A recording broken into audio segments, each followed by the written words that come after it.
এই শেখ হাসিনা এখন গিয়ে খুনের নেশায় মাতাল হয়ে নরেন্দ্র মোদীর সাথে আখড়া করেছে।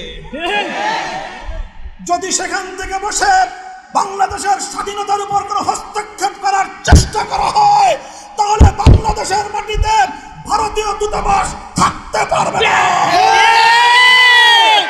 এই বাংলাদেশ আজ স্বাধীন বাংলাদেশ, ছাত্র জনতার এক সাগর রক্তের বিনিময়ে অর্জিত এই স্বাধীন বাংলাদেশে যদি 15ই আগস্টকে কেন্দ্র করে কোন নৈরাজ্য সৃষ্টির পায়তারা করা হয়, সারা বাংলাদেশে তাদেরকে প্রতিরোধ করা হবে।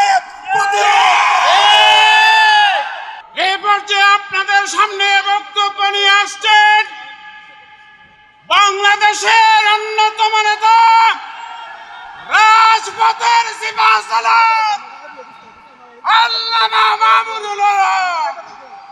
আল্লামা মাহমুদুল হক নারায়ে তাকবীর, নারায়ে তাকবীর। আল্লামা মাহমুদুল হক সাহেবের বয়রে রাজপথ ছাড়ি নাই, নারায়ে তাকবীর। আরে তিনি মানুষগুলো কিতা নাহমাদুল্লাহ তাআলা ওয়া নুসাল্লি আলা রাসূলিহি। সংক্ষিপ্ত দুটি কথা। আমি সর্বপ্রথম সরকারকে ধন্যবাদ জানাই।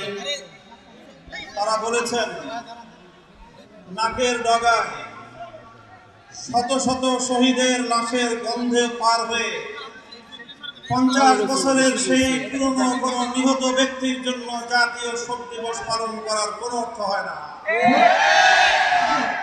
এজন্য 15ই আগস্ট শোক দিবস বাতিল ঘোষণা করে একটি ঐতিহাসিক সিদ্ধান্ত গ্রহণ করেছে।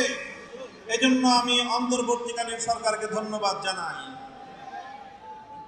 আরেকটি বিষয় আমি দেশবাসীকে সতর্ক করতে চাই, হেফাজতে ইসলামের নেতা কর্মীদেরকে সতর্ক করতে চাই। ইতিমধ্যে আপনারা বিভিন্ন যোগাযোগ মাধ্যম, সামাজিক যোগাযোগ মাধ্যমে দেখেছেন পরাজিত শক্তি ফ্যাসিবাদী নেত্রী জালিম শাহী শেখ হাসিনা নরেন্দ্র মোদীর ঘরে বসে বাংলাদেশের অভ্যন্তরে 15ই আগস্টকে কেন্দ্র করে বিশৃঙ্খলা সৃষ্টি করবার জন্য তিনি উস্কানি দিচ্ছেন। বলতে চাই, আওয়ামী লীগের, যুবলীগের, ছাত্রলীগের যারা বিগত 15 বছর পর্যন্ত হাতুড়ি লীগের ভূমিকা পালন করেছেন, মনে রাখবেন এখন বাংলাদেশ আর সেই 16 বছরের ফ্যাসিবাদী পরাধীন বাংলাদেশ নয়। এই বাংলাদেশ আজ স্বাধীন বাংলাদেশ, ছাত্র জনতার এক সাগর রক্তের বিনিময়ে অর্জিত এই স্বাধীন বাংলাদেশে যদি 15ই আগস্টকে কেন্দ্র করে কোন নৈরাজ্য সৃষ্টির পায়তারা করা হয়, সারা বাংলাদেশে তাদেরকে প্রতিরোধ করা হবে।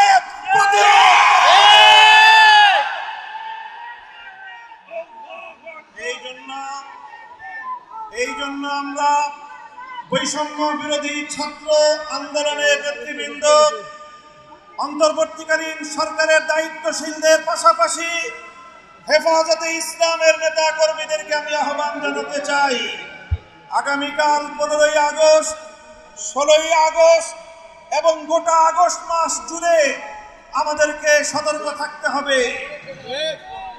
কারণ মনে রাখবেন, আওয়ামী লীগের রাজনীতি হলো প্রতিহিংসার রাজনীতি। 1975 সালে 3.5 বছরের অপশাসনের যুগে শেখ মুজিবুর রহমান সাহেব নির্বিচারে দেশের 30,000 যুবককে হত্যা করেছিল। এদেশের বাকশাল কায়েম করার মধ্য দিয়ে মানুষের সকল অধিকারগুলো তিনি হরণ করেছিলেন। অধিকার হারা মানুষ তখন তারা ক্ষুব্ধ হয়ে ধানমন্ডির 32 নম্বর বাড়িতে অভ্যুত্থান পরিচালনা করেছিল। তখন এই শেখ হাসিনা ঘোষণা দিয়েছিল যে জাতি তার বাবাকে হত্যা করেছে তিনি সেই জাতির কাছ থেকে প্রতিশোধ গ্রহণ করবেন। বিগত ৪৫ বছর ধরে শেখ হাসিনা প্রতিশোধের রাজনীতি করেছেন, প্রতিশোধ দিয়েছেন আমার বাংলার তাওহীদি জনতার বিরুদ্ধে, প্রতিশোধ নিয়েছেন বাংলার স্বাধীনতাকামী মুক্তিকামী জনতার বিরুদ্ধে, প্রতিশোধ নিয়েছেন বাংলাদেশের ছাত্র জনতার বিরুদ্ধে, প্রতিশোধ নিয়েছেন এদেশের হেফাজতে ইসলামের লক্ষ লক্ষ নিরপরাধ মানুষের বিরুদ্ধে। তিনি একজন খুনির নেশায় মাতাল, খুনের নেশায় মাতাল। আপনারা লক্ষ্য করে থাকবেন, যারা মাতাল হয়, মদখোর হয়, তারা সারাদিন যে যেখানে থাকে, দিন শেষে রাতের বেলায় সব মাতালগুলো একসাথে হয়ে মদ্যপান করে মাতলামি করে। পৃথিবীতে বড় বড় খুনের নেশায় মাতাল আছে। ১ নম্বর বেনিয়ামিন নেতানিয়াহু, ২ নম্বর ভারতের গুজরাটের কসাই নরেন্দ্র মোদী, ৩ নম্বর বাংলাদেশের বিদায়ী ফ্যাসিবাদী শেখ হাসিনা। এই শেখ হাসিনা এখন গিয়ে খুনের নেশায় মাতাল হয়ে নরেন্দ্র মোদীর সাথে আখড়া করেছে। যদি সেখান থেকে বসে বাংলাদেশের স্বাধীনতার উপর কোনো হস্তক্ষেপ করার চেষ্টা করা হয়, তাহলে বাংলাদেশের মাটিতে ভারতীয় দূতাবাস থাকতে পারবে না।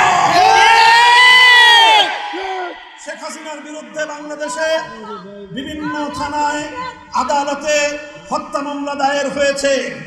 আমি আহ্বান জানাতে চাই, খুনি হাসিনাকে ধরে এনে বিচারের কাঠগড়ায় দাঁড় করাতে হবে। প্রিয় সাথী ও বন্ধুগণ, বক্তব্য শেষ।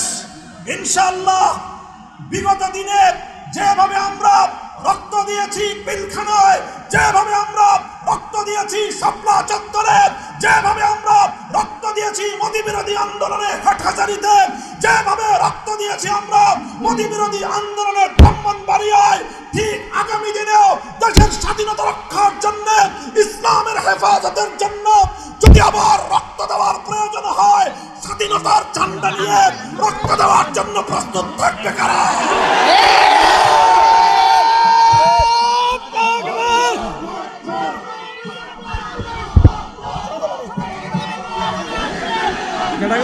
এখন আমাদের সামনে বক্তব্য রাখবেন ব্রাহ্মণবাড়িয়ার কৃতি সন্তান মজলুম আলমেদিন, হেফাজতে ইসলাম বাংলাদেশের কেন্দ্রীয় সিনিয়র নায়েবে সিনিয়র যুগ্ম মহাসচিব হযরতুল আল্লাম কুতুবে বাঙ্গাল জুনায়েদ আল হাবিব, হযরত মাওলানা জুনায়েদ আল হাবিব।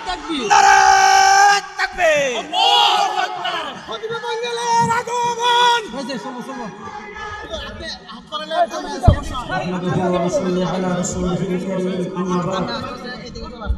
আজকের এই সমাবেশের সংগ্রামী সভাপতি, মঞ্চ বরিষ্ঠ হেফাজতে ইসলাম বাংলাদেশের কেন্দ্রীয় মহাসচিব, যুগ্ম মহাসচিব, কেন্দ্রীয় নেতৃবৃন্দ, সমবেত সাথী বন্ধুগণ, ফেরাউন পানিতে ডুইবা মরার একদিন আগেও জানত না, নমরুদকে মশা কামড়ে যখন মারে একদিন আগেও জানত না, শেখ হাসিনার পতন হবে পেছনের দরজা দিয়ে ভাগবে 1 ঘন্টা আগেও জানে না। শেখ হাসিনা দেশ থেকে পালিয়ে গেছেন, লন্ডনে আশ্রয় নিতে চেয়েছেন, তাকে আশ্রয় দেওয়া হয় নাই। আমেরিকাতে আশ্রয় নিতে চেয়েছেন, আশ্রয় দেওয়া হয় নাই। পৃথিবীর অনেক রাষ্ট্র তাকে প্রত্যাখ্যান করেছে। গুজরাটের কসাই মোদী তাকে জায়গা দিয়েছে।